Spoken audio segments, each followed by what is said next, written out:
John Curtis, February 17, 1818 to July 7, 1879.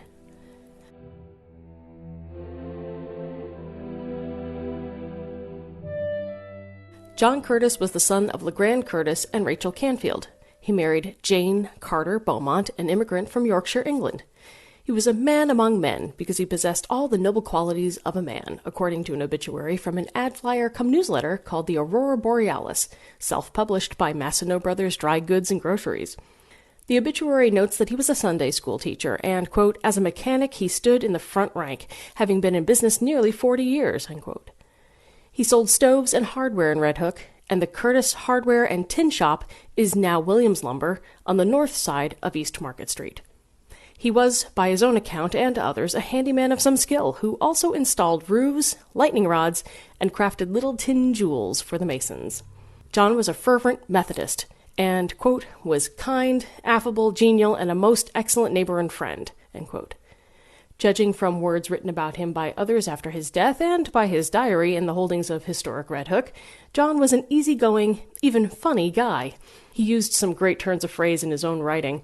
When his wife Jane was ill and he was obliged to take over housekeeping duties, he was, quote, installed in the domestic service by dire necessity, end quote.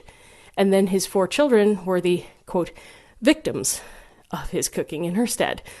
Quote, the long visages at the table I considered a reflection on my system of cookery, end quote. When bored one day, he said that the weather was, quote, rain and fog, times dull, very dull, uncommonly dull, exceedingly dull, excessively dull, end quote. John told us that he was, quote, not a social being. I always had a dislike to enter into society, end quote. In 1856, John recorded that the family was paid a visit by a certain couple, and though he did not approve, he put up with it. The husband proceeded to play the melodeon at their house, and John remarked that he was, quote, a surface man. Everything of value or depth about him is on the surface, end quote.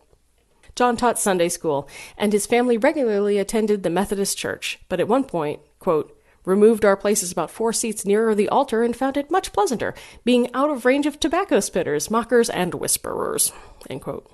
He and Jane had 8 children. Grace, Florence, Willis, and James died very young and are buried with them.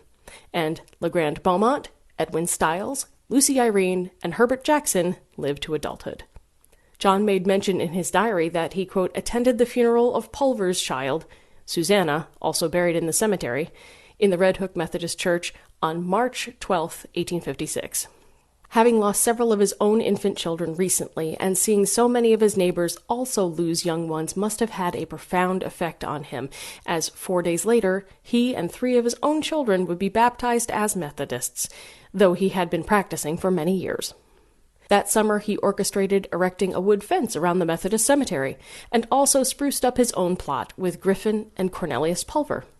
He fretted that, quote, from present appearances more of our children will soon occupy a place in it, end quote, because his daughter Lucy Irene was ill, but fortunately she made a full recovery.